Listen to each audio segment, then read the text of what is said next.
കൺമണിയുടെയും കൃഷിന്റെയും രണ്ടാം താലികെട്ടാണ്. നല്ലൊരു എപ്പിസോഡാണ്. അതിനു മുമ്പ് ഈ ചാനൽ ആദ്യമായിട്ടാണ് കാണുന്നതെങ്കിൽ ഹൈപ്പ് ചെയ്യാൻ മറക്കരുത്. ഇന്നത്തെ എപ്പിസോഡിൽ ആദ്യം തന്നെ കാണിക്കുന്ന വാസുകി അയ്യപ്പനും അവരുടെ നാട്ടുകാരെല്ലാവരും ചേർന്ന് രണ്ട് കിരീടവുമായിട്ട് കൃഷിന്റെയും കൺമണിയുടെ അടുത്തേക്ക് ചെല്ലുകയാണ്. അവരുടെ ആചാരമാണത്. എന്നാൽ ഈ സമയത്ത് നിന്ന് അകത്തുനിന്ന് കൃഷും കൺമണി അണിഞ്ഞൊരുങ്ങിക്കൊണ്ട് പുറത്തേക്ക് വരികയാണ്. താലികെട്ടിന് വേണ്ടി രണ്ടുപേരും അണിഞ്ഞൊരുങ്ങിക്കൊണ്ടാണ് വരുന്നത്. രണ്ടുപേരും കൈ പിടിച്ച് പുറത്തേക്ക് കൊണ്ടുവരുന്നത് ദേവ്ജിയും കേണൽ സാറും കൂടിയാണ്.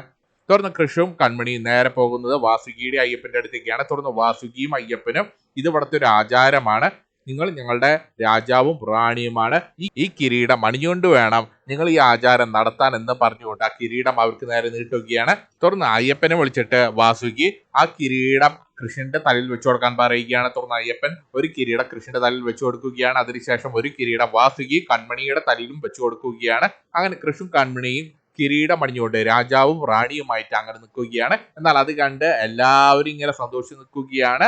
കരീം സാഹിബ് ഇതെല്ലാം കണ്ട് ഇങ്ങനെ സന്തോഷിച്ച് നിൽക്കുകയാണ്. എനിക്ക് നല്ല ഭാഗ്യമുണ്ട്, അതുകൊണ്ടാണ് മണിയൻ ഇങ്ങനെയൊക്കെ ചെയ്യാൻ തോന്നിയത്. മണിയനെ പിടിക്കാൻ വേണ്ടി ഈ നാട്ടിലേക്ക് വരാനും എനിക്ക് സാധിച്ചത്. ഈ കാഴ്ച കൺകുളിർക്ക് നേരിട്ട് കാണാൻ എനിക്ക് അവസരം ഉണ്ടായത് അതുകൊണ്ടാണെന്നൊക്കെ പറഞ്ഞു നിൽക്കുകയാണ് കരീം സാഹിബ്. തുടർന്ന് വാസുകി അയ്യപ്പനും എങ്കിൽ പിന്നെ നമുക്ക് അമ്പലത്തിലേക്ക് പോയാലോ, അവിടെ വെച്ചിട്ട് കൃഷി കൺമണിയുടെ കഴുത്തിൽ താരി കെട്ടണം, അങ്ങനെ മറ്റു പല ആചാരങ്ങളുമുണ്ട് എന്ന് പറഞ്ഞുകൊണ്ട് അവരെല്ലാവരും ചേർന്ന് കൃഷ്ണി കൺമണിയെയും കൂട്ടിക്കൊണ്ട് അമ്പലത്തിലേക്ക് ചെല്ലുകയാണ്. തുടർന്ന് ദേവ്ജി കൃഷ്ണനോട് നീ കൺമണിയുടെ കൈ പിടിച്ചിട്ട് വേണം അമ്പലത്തിലേക്ക് വരാൻ എന്ന് പറയുകയാണ്. എന്നാൽ അത് കേട്ട് കൃഷ്ണന് സന്തോഷമാവുകയാണ്. തുടർന്ന് കൃഷ്ണ കൺമണിയുടെ കൈ പിടിച്ചുകൊണ്ട് അമ്പലത്തിലേക്ക് ചെല്ലുകയാണ്.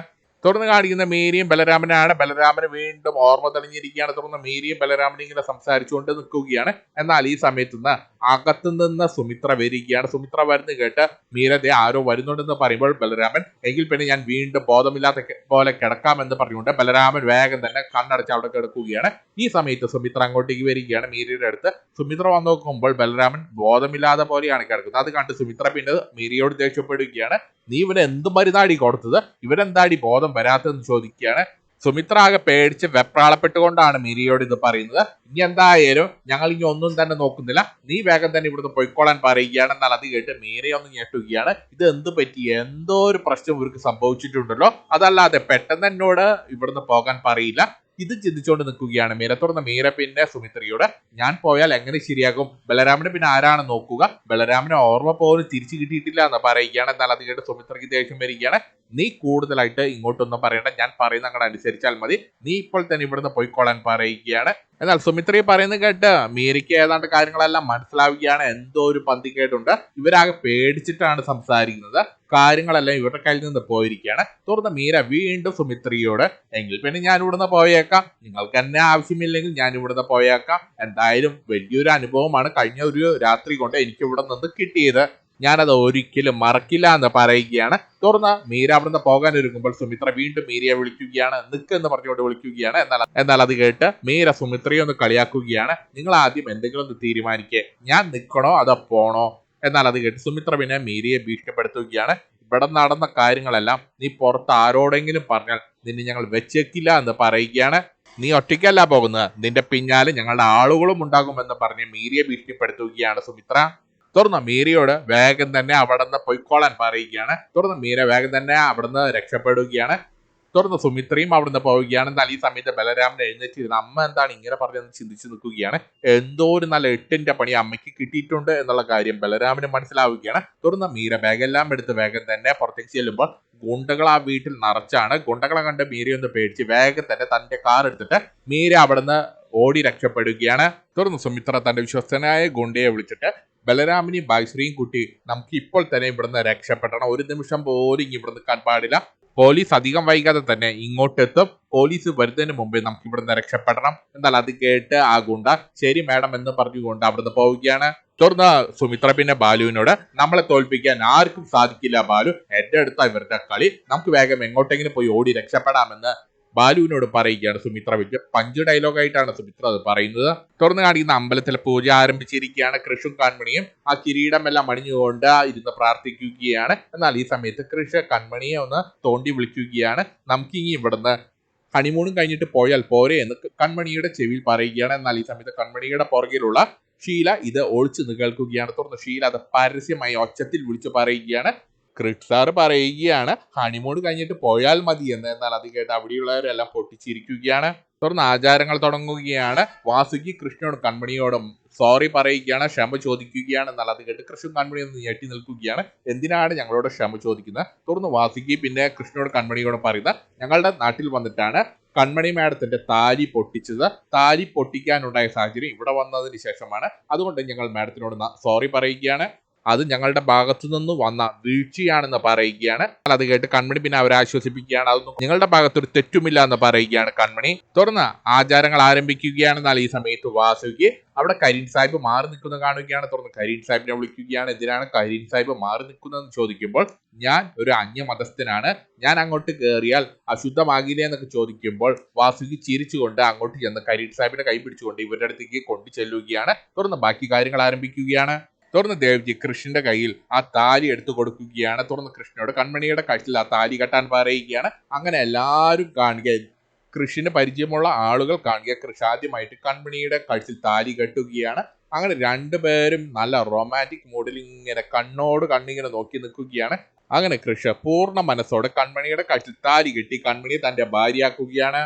തുടർന്ന് കൃഷിന് മാല കൊടുക്കുകയാണ്. തുടർന്ന് കൃഷി കൺമണിയുടെ കഴുത്തിൽ ആ മാലയിടുകയാണ്. അതിനുശേഷം കൺമണിക്ക് മാല കൊടുക്കുകയാണ്. തുടർന്ന് കൺമണി കൃഷിയുടെ കഴുത്തിൽ മാലയിടുകയാണ്.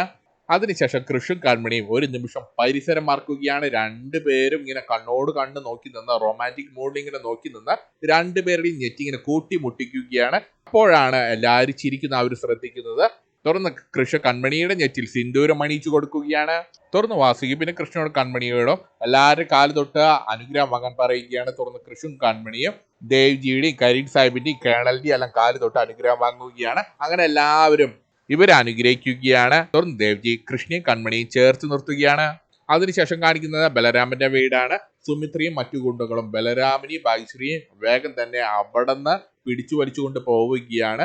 ബലരാമനെ ഒരു സ്ട്രക്ചറിൽ ഒരു അടഞ്ഞ ടെമ്പോ ട്രാവലറിൽ കൊണ്ട് കയറ്റുകയാണ് ഗുണ്ടകൾ. ഈ സമയത്ത് ബാലു ആണ് ഭാഗ്യശ്രീയുടെ വായ പൊത്തി പിടിച്ചുകൊണ്ട് പുറത്തേക്ക് വരുന്നത്. ബാലു ഒരു നിമിഷം സുമിത്രയുടെ ഗുണ്ടയായി മാറുകയാണ്. തുടർന്ന് ബാലു ഭാഗ്യശ്രീയും കൂട്ടിക്കൊണ്ട് ആ വണ്ടിയിൽ തന്നെ കയറ്റുകയാണ്. തുടർന്ന് സുമിത്ര ഗുണ്ടയെ വിളിച്ചിട്ട് ഇവിടുന്ന് പുറപ്പെട്ടാൽ എവിടെയും വണ്ടി നിർത്താൻ പാടില്ല, പോലീസിനെ കണ്ടാൽ പോലും വണ്ടി നിർത്താൻ പാടില്ല. എന്നാൽ അത് കേട്ടുകൊണ്ട് പെട്രോൾ തീർന്നാൽ വണ്ടി നിർത്താമോ മേഡം എന്ന് ചോദിച്ച് സുമിത്രയെ ഒന്ന് ആക്കുകയാണ്. തുടർന്ന് സുമിത്ര നല്ല ദേഷ്യത്തിൽ വേഗം തന്നെ ഇവിടുന്ന് പോകാം, ഇങ്ങൊരു നിമിഷം പോലും നമുക്ക് കളയാനില്ല എന്ന് പറഞ്ഞുകൊണ്ട് ആ ബലരാമിനെയും ഭാഗ്യശ്രീയും കൂട്ടിക്കൊണ്ട് അവിടുന്ന് ഓടി രക്ഷപ്പെടുകയാണ്. കണ്ടം വഴി ഓടുകയാണ്. അങ്ങനെ അമ്പലത്തിലെ ചടങ്ങുകളെല്ലാം കഴിഞ്ഞ് എല്ലാവരും പുറത്തേക്ക് വരികയാണ്. കൃഷി കൺമണിയുടെ കൈ പിടിച്ചുകൊണ്ട് പുറത്തേക്ക് വരികയാണ്. ദേവ്ജിയും കേണലും കരീം സാഹിബും എല്ലാം ഇവർക്കൊപ്പം തന്നെയുണ്ട്.